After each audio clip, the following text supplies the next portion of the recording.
Welcome to Acquiring Access with Keisha Anderson. Hello, everyone, and welcome. My name is Keisha Anderson, and I am a student storyteller for the Faculty of Student Development. My pronouns are she and her, and this conversation is taking place on the Tecumlipse to Secwepemc territory within the unceded traditional lands of the Secwepemc Nation. Welcome to Acquiring Access. This is a live video series with TRU Student Life. I'm really looking forward to today's guest. This is Jeff Dineley, who is an accessibility advisor for TRU. We've worked together before, and I just want to thank you so much for giving us this opportunity to chat with you and sharing your time with us. Oh yeah, absolutely. No problem. The pleasure is all mine. I'm really looking forward to this. Oh, that's awesome. I'm so hyped. All right, so we have last week we interviewed Jen May, and the format's gonna look a lot the same for people who are tuning in again. And so yeah, I guess if you're ready, I'll just jump into the questions. Are you good with that? Absolutely. Yep. Awesome. I'll put on my seatbelt here. Sounds good. Yeah, it's gonna be a fun ride. A wild ride, yeah. All right, so can you please tell me a little bit about your role at TRU? Yeah, so I am an accessibility services advisor. So I work with students who have either medical conditions or disabilities or other needs that require academic accommodations or supports. So I work with these students to basically to help them access the supports that they need so that they are given equal access to education and equal opportunities to succeed. And so I work directly with the students and then also liaise with the instructors, letting them know what accommodations are approved and things like that. Yeah, yeah, I definitely know what that's like. I don't work with you specifically these days. But I have done a lot of work with Katie Thompson, who is another advisor, and yeah, it's really great what you guys do. So I'm excited to learn more. Yeah, Katie Thompson, veteran, a excellent colleague, and she was when I first started in this department she was a great help to me. That's for sure. I've learned a lot from Katie. So you're very lucky to be assigned to Katie. And there was Totally. a third advisor as well, Stacy Pena. I should Ah, mention as yeah, well, and she's also just excellent. And, yeah, lovely. Um, okay. All right. So the next question I kind of wanted to go into, because as I mentioned with Jen May in our interview, we kind of we want to make it so students are less intimidated by staff members by kind of sharing a little bit about what staff and faculty, their stories about being students and kind of just bridging that gap of so you're not like, oh, they're superhumans, but just showing okay, we're all people. You guys just are doing this. This is your job, and you are really good at it. So all right, so that being said, well, what did you study in school, and what were you like as a student? what was I like as a student? Oh boy, I don't know. Is this what's the rating on this? Yeah, so I grew up in Ontario, and so I did my undergrad at University of Waterloo in Southern Ontario, and I studied history and peace and conflict studies. So peace and conflict studies, kind of like pretty hippy Interesting. dippy stuff, I guess, and Huh. then of course, so I graduated with an arts degree, and like many students with an arts degree, I had no idea what I wanted to do with it. So I worked for a couple of years, odd jobs here and there. Ended up going overseas doing some ESL, English second language teaching. And when I came back to Canada, I went and got my teacher's degree from Nipissing University, my education degree. So that was kind of, and then I became a classroom teacher for years, and that was kind of my Cool. a bit of my pathway in Yeah. education. As a student, I mean, I always yeah, I don't know. I think I got I got good grades, but I was by no means a model student. I don't know. I think I always enjoyed learning about different things, learning different ideas. Um, didn't always enjoy, being in the classroom necessarily, but then it's funny that, of course, I ended up later on, it was, my job to be in the classroom as a Yeah. teacher, so I must have, Yeah. enjoyed it on some level. But, obviously a big believer in education and access to education, um, in whatever that looks like for different students. Oh, that's so cool. Did you teach a certain grade in when you were a teacher, Um, or So what was yeah, your I focus? taught. Sorry, I was just closing the door. I don't know if you heard my young baby was crying in the background, but I think it's taken care of now. Oh, So yeah, I taught high school. I ended up actually out of teachers college. I moved up north, moved to Yellowknife, and lived there for years. And I loved it. Just a great place, great community. If anyone ever has been there or has the opportunity, yeah, I taught high school. I taught various kind of social studies classes, English, those kind of things, and then I also. So I taught in the classroom for years, and then after that, I did some other work in education. I actually worked in sex education for a while. I worked for a nonprofit, and we traveled throughout the north to remote communities, basically running these sex ed workshops in high schools throughout the north. So that was an interesting and fun job for sure. Also, I've never actually heard of peace and conflict studies. That's actually super cool. Yeah, it was, when I was in school doing my undergrad, it was a new program at Waterloo, and it was Waterloo had it, and University of Toronto had it, um, and it was relatively this new thing. I don't know, maybe it's available at other more schools now, but yeah, it was kind of that was my minor, and we learned all about it was kind of like political science mixed with like philosophy, mixed with conflict resolution. It was a whole bunch of, Uh, kind of stuff rolled into one. It was pretty interesting. Yeah, there's So some interesting cool. courses, good profs. Yeah.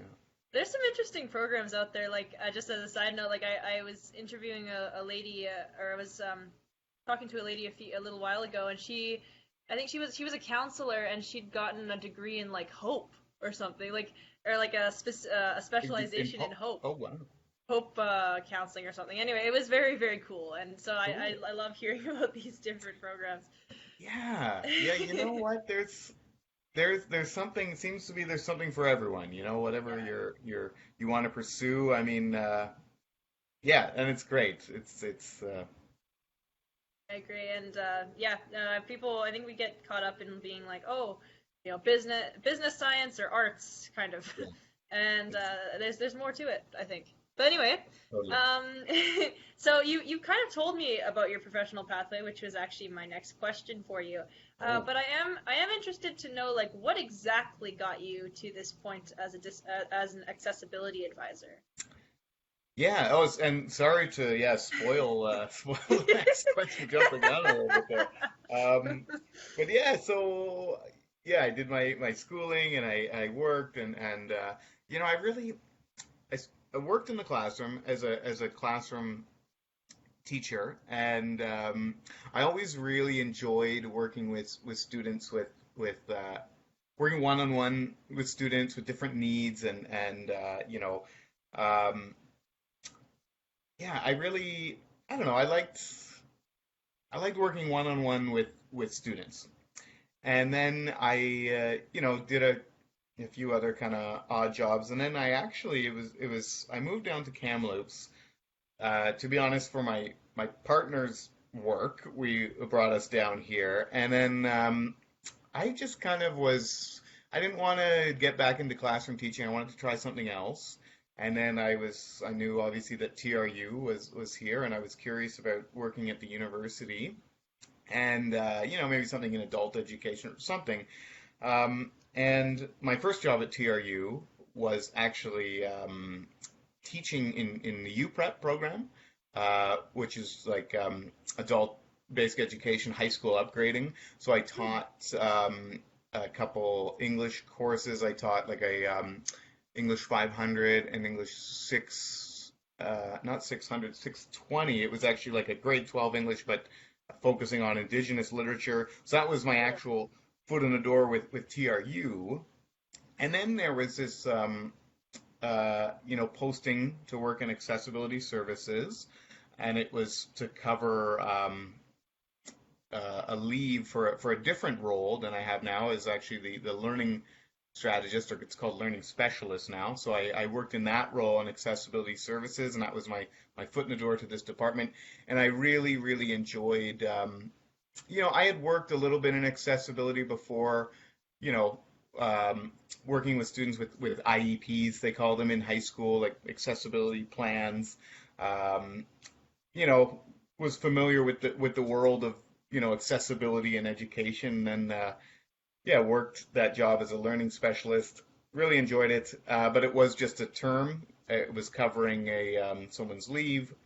So when this position came up as a more of an ongoing permanent position, of course I jumped at it. I applied and was fortunate enough to get it, and yeah, and now I'm in, and they can't shake me now.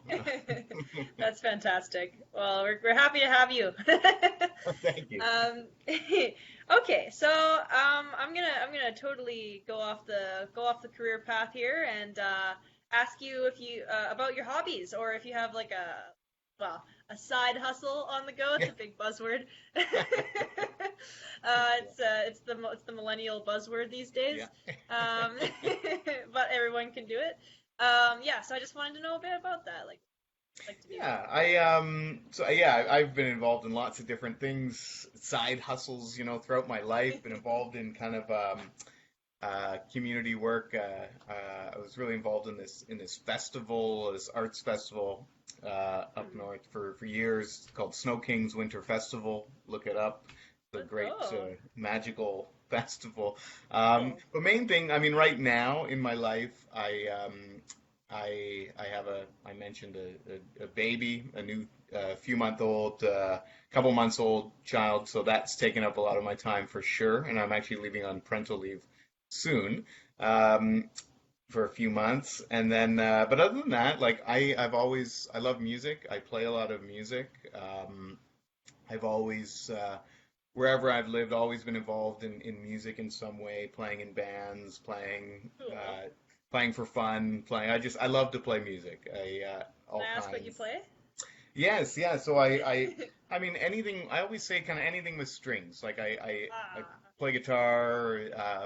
My main instrument is probably the bass. There's actually, I think, cool. yeah, right behind me. You might be able to see there's a upright bass behind me. The viewers might be able to notice that. And then Love I drums. I dabble in this and That's that and all super kinds of cool. music.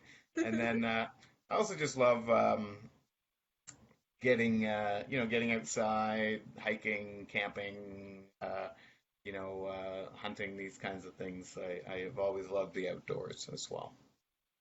Cool. Very cool. Yeah, I'm actually like I've been like kind of obsessing a little bit over the bass lately, so that's Okay. super cool that you. I mean, I don't know how to play it. The only string thing I play is the ukulele. Oh, hey, no, But that's good. It's a good just yeah, gateway yeah, that's instrument. what it is. Actually a gateway instrument, I feel, because I totally want to learn guitar next. But anyway, Cool. this is not my interview. Oh no, it's all good. But that's super cool. So yeah, and so I have another question for you, and it's maybe less lighthearted, maybe equally lighthearted. I don't know. But can you tell me about a time you had to overcome a challenge, and what did it teach you about yourself? Oh dear. I mean, Every yeah, day. yeah. Like everyone, yeah, I've faced challenges throughout my life. Um, I also acknowledge, of course, I have lived a life with some privileges that other people don't have.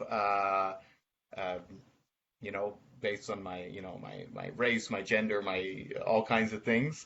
But yeah, of course, yeah, I've experienced a lot of challenges growing up. I grew up in a home that was we didn't have much money growing up at all. I kind of always struggled to my family always struggled to ends meet. So I very kind of you know, blue collar family, but not much, not much money at all. So that was always, and then I come from a very blended family with a lot of kind of conflict and everything. So growing up, I faced a lot of kind of those kinds of challenges. And those, and at the time when I was a kid, I always thought I had it so rough, and in some ways I did. But looking back, it shaped, of course, it ended up shaping who I am and my worldview, and in many ways gave me a lot of different kind of, I guess, problem solving, coping skills, these kinds of things. In terms of, yeah, I mean, trying to think of some good specific examples here. That's Uh, okay. I, That's I've like lived, even.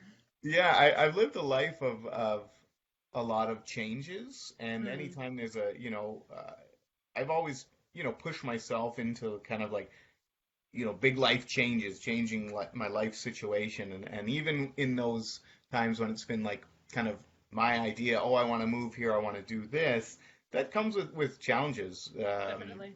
And moving down here to Kamloops was a big challenge for me actually, because I was leaving a community that I was very very involved with, very closely connected to the people there and the community there. I was a big part of, and that community had become a big part of my identity and everything. And then moving down here was a big challenge. It was a big change. Hmm. Not that there's anything wrong with camps or anything like that. It was a big change and it was a big challenge. Just getting used to new people, a bigger place, a busier place, new kind of lifestyle. Hmm. And but it's been good. I mean, right now, not to kind of like go on and on about this. The biggest challenge for me right now is, of course, my new child. That's my baby Yeah. girl. Uh, Aw. the and this is my first child, so I really, Learning. for anyone who does not have kids and think they might one day have kids, anyone who think might have an idea of what it's like, just, You don't know. it's your world turns upside down. So that's the biggest challenge now. But I'd like to think that I'm I've hit the ground running and I'm doing okay. So That's awesome. Yeah, thank you for sharing those things. Um, and I do like think that I think it's cool that you brought up about handling change, because I know that like adapting and changing are such like a big integral part of life, and like just like that is definitely a skill in and of itself. So that's great. Um, yeah. So the next question I wanted to ask you is what's your favorite part of your job? oh, favorite part of my job. I mean, I really like working, one on one with the students. There are times. I mean, this is a job with challenges for sure. It's not. I wouldn't call it an easy job. Um, but there are these times when you're working individually with a student, and you really know that you've supported them in a way and or help them or it's a Sorry. job where you can sometimes really see the fruits of your labor and really kind of see it happening and feel that you're doing something worthwhile and making a difference. So that's something. But also, I mean, we're all working from home right now, obviously. But I really liked uh, working on campus, like just the kind of the hustle bustle of the university. There's lots going on, always different things, different places to grab coffee, different things happening, and working on a university campus is a very exciting, kind of colorful place to work. So that also is a thing I like about it. Yeah, totally. That's super cool. Hmm. Okay, what are some frequently asked questions that students ask you, and what are some of the solutions that you provide or have provided? Yeah, I mean, frequently asked questions. Like I would say it's kind of the students that I work with, it's a mix of students who have, accessed accommodations or been involved in accessibility, previously in their high school or at another institution, and they kind of know the deal and they have a sense of how this how my office works. But at the same time, we also get a lot of students who maybe they have a newer diagnosis, or maybe they just had no idea, have always kind of like maybe could have needed accommodations, but never knew that that was a possibility and didn't really know anything about this world and didn't, or just are new to it. So I do get a lot of questions just in general about so what's the deal? What is this? How do I access these supports? What supports can I access? What's available?